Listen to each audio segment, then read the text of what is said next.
Hello दोस्तों, कैसे हैं आप? सब बढ़िया, मजे में। इस वीडियो में हम पढ़ने वाले हैं कार्डियक साइकिल के बारे में। कार्डियक साइकिल के बारे में डिटेल में पढ़ने वाले हैं।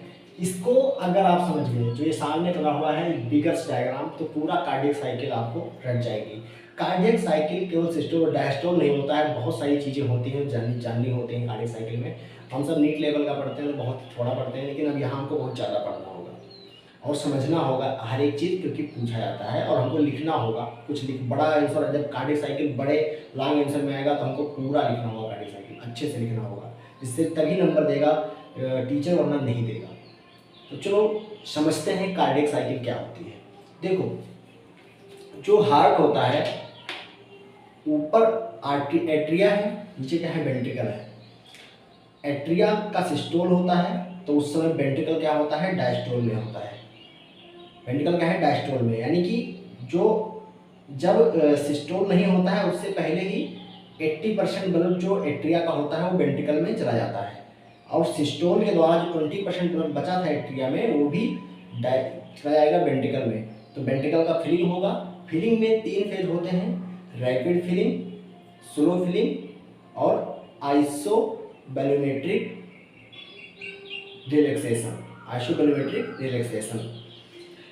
उसके बाद में जब वेंट्रिकल में भर गया ब्लड, तो वेंट्रिकल क्या करेगा, थोड़ा सा आइसोबैलोमेट्रिक कॉन्ट्रैक्शन होगा उसमें।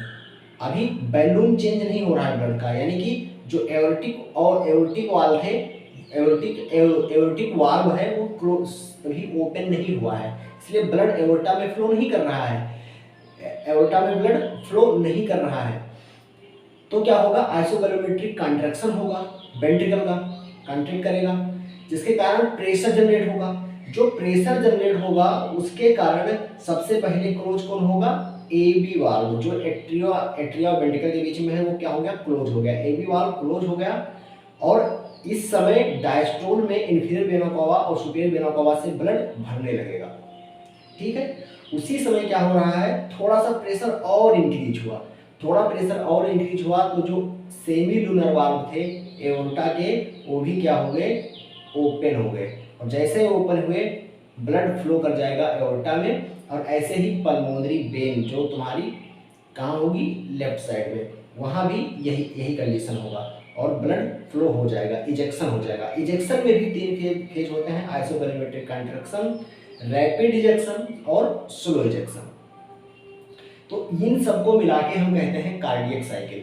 तो कार्डियक साइकिल सिंपली क्या है, electrical and mechanical event to the beginning of one heart beat to next, क्या कहलाता है, कार्डियक साइकिल। इसमें सिस्टोल एंड डायस्टोल किसका होता है, वेंट्रिकल और एट्रिया का।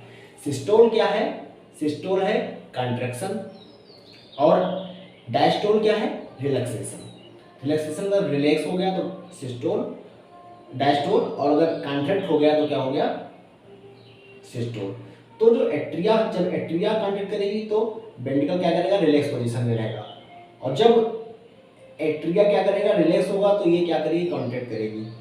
जब एट्रिया कॉन्ट्रैक्ट करेगा तो ये रिलैक्स होगा, वेंट्रिकल जब कॉन्ट्रैक्ट करेगा तो एट्रिया रिलैक्स होगी। तो यही मैकेनिज्म, यही जो मैकेनिकल और इलेक्ट्रिकल इवेंट हो रहे हैं हार्ट में, वो क्या कहलाते हैं, कार्डियक साइकिल कहलाती है। तो ब्लड को पंप करने के लिए जो इवेंट होते हैं हार्ट में, वो क्या है, कार्डियक साइकिल है। अब इसको हम समझते हैं बिगर्स डायग्राम के द्वारा। तो बिगर्स डायग्राम को समझने के लिए देखो, हमने क्या किया है, ग्राफ बनाया है, और ग्राफ में हमने एक एओर्टिक प्रेशर दिखाया है, फिर एट्रियल प्रेशर दिखाया है। ये वाला है क्या है, एट्रियल प्रेशर है, और ये वेंट्रिकुलर बैलूम है, यानी कि हम वेंट्रिकल का कॉन्ट्रैक्शन और डायस्टोल और सिस्टोल देख रहे हैं मेनली यहाँ पर, किसका, वेंट्रिकल का। और ये वेंट्रिकुलर बैलूम है, और ये आप जानते हैं ये ईसीजी है, और ये 1 2 3 जो लिखा हुआ है ये हार्ट साउंड है। क्या है, हार्ट साउंड है। फोर्थ थर्ड साउंड इसमें एब्सेंट है, नॉर्मली होता भी है किसी पेशेंट में सुनाई पड़ता है, लेकिन एब्सेंट भी हो सकता है, तो हम यहाँ एब्सेंट मान लिए, उसको बाद में पढ़ाएंगे जब हार्ट साउंड हेड करके पढ़ाएंगे। बस देखो, शुरुआत में क्या होता है, कार्डियक साइकिल कैसे होती है उसको देखो। ए बी वाल्व क्लोज है, ए बी वाल्व जो है एट्रिया और वेंट्रिकल के बीच में वो क्या है, क्लोज है, बंद है, यानी कि एट्रिया से वेंट्रिकल में ब्लड नहीं आ रहा है। तब क्या होगा, आइसोबैलोमेट्रिक कॉन्ट्रैक्शन होगा वेंट्रिकल का। आइसोबैलून, बैलून चेंज नहीं हो रहा है, यानी कि ब्लड फ्लो नहीं कर रहा है। क्यों नहीं फ्लो कर रहा है? क्योंकि एओर्टिक वाल्व अभी ओपन नहीं हुए हैं, एओर्टिक वाल्व ओपन नहीं हुए हैं। अब ये कॉन्ट्रैक्ट करता जा रहा है, और जैसे ही कॉन्ट्रैक्ट करता जाएगा आइसोबैलोमेट्रिक कॉन्ट्रैक्शन, एक समय ऐसा आएगा जहां पर जो एओर्टिक प्रेशर होगा वो क्या होगा, डिक्रीज होगा थोड़ा सा, और जो वेंट्रिकुलर प्रेशर है वो थोड़ा सा और इंक्रीज हुआ, तो एओर्टिक वाल्व ओपन हो गया।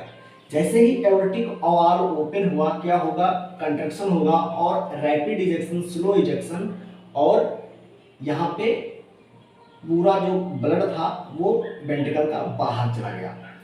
अब वेंट्रिकल का ब्लड कहाँ जा रहा है, एओर्टा में, एओर्टा में जा रहा है। अब जब तक जाता रहेगा जब तक कि एओर्टिक वाल्व क्लोज नहीं हो जाएंगे, एओर्टिक वाल्व क्लोज नहीं हो जाएंगे। एओर्टिक वाल्व क्लोज हो रहे हैं उससे पहले देखो यहाँ पर कोई निगेटिव फेज दिख रहा है, किसका, एट्रियल प्रेशर का। एक एट्रियल प्रेशर का जो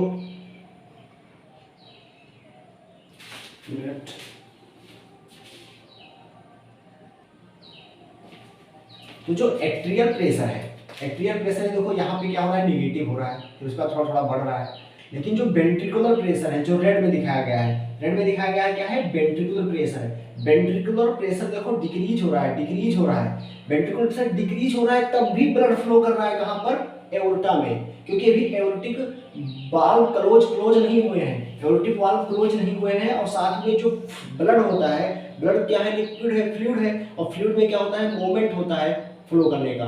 तो भाई किसी को पानी जब फेंक दिया तो ऊंचाई पर भी फेंकोगे तो थोड़ा सा ऊपर जाएगा ही, क्योंकि उसमें मोमेंटम आ गया। तो मोमेंटम के कारण धीरे धीरे ब्लड एओर्टा में जाता रहता है, इसे कहते हैं रैपिड, सॉरी स्लो इजेक्शन। क्या कहते हैं, slow ejection into the aorta.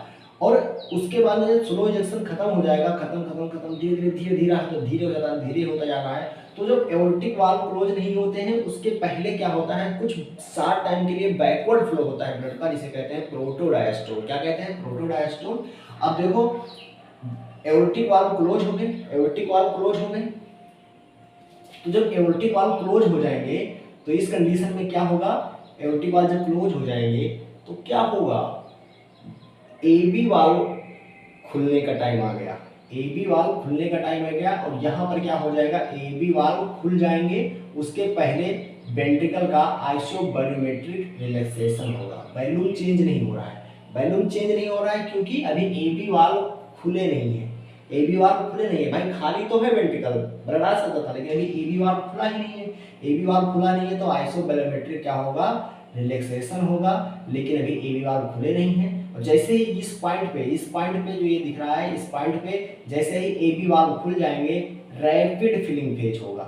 ये आगे क्या है, रैपिड फिलिंग होगा वेंट्रिकल का, वेंट्रिकल में ब्लड भरने लगा, वेंट्रिकल में ब्लड भरने लगेगा। ये लगभग 80% ब्लड होता है जो रैपिड फिलिंग द्वारा होता है। उसके बाद में स्लो फिलिंग होगा, स्लो फिलिंग होगा वेंट्रिकल का, वेंट्रिकल का वॉल्यूम बढ़ता जा रहा है, और उसके बाद में फिर वही चीजें रिपीट हो जाएगी। और यही रिपीटेशन कहलाता है कार्डियक साइकिल। यही रिपीटेशन क्या कहलाता है, कार्डियक साइकिल। अगर एट्रियल प्रेशर देखें तो, एट्रियल प्रेशर देखें तो इसमें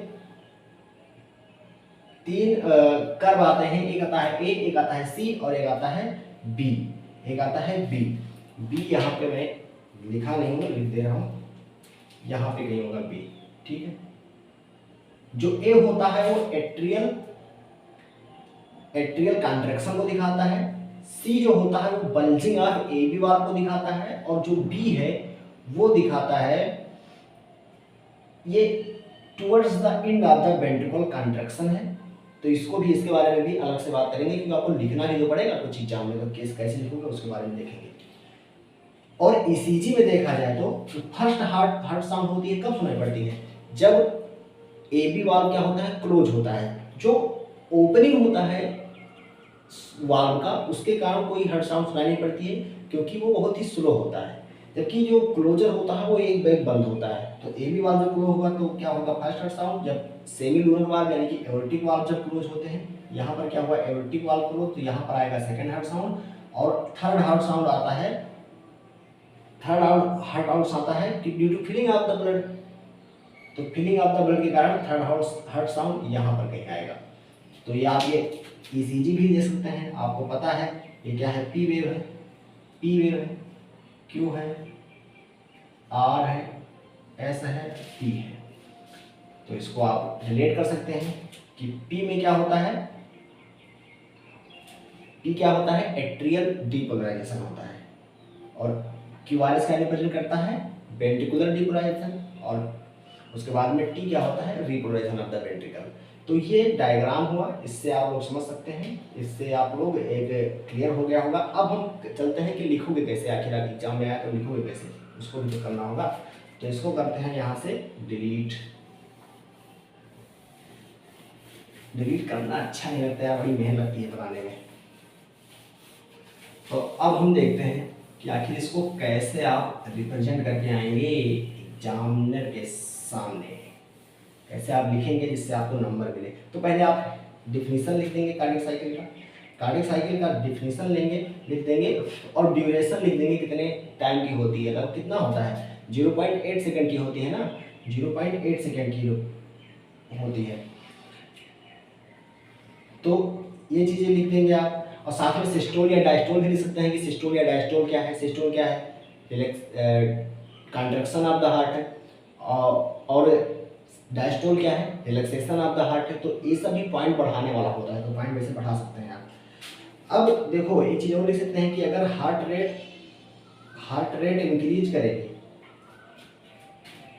तो ड्यूरेशन डिक्रीज हो जाएगा, duration of cardiac cycle decrease हो जाएगा, कार्डियक साइकिल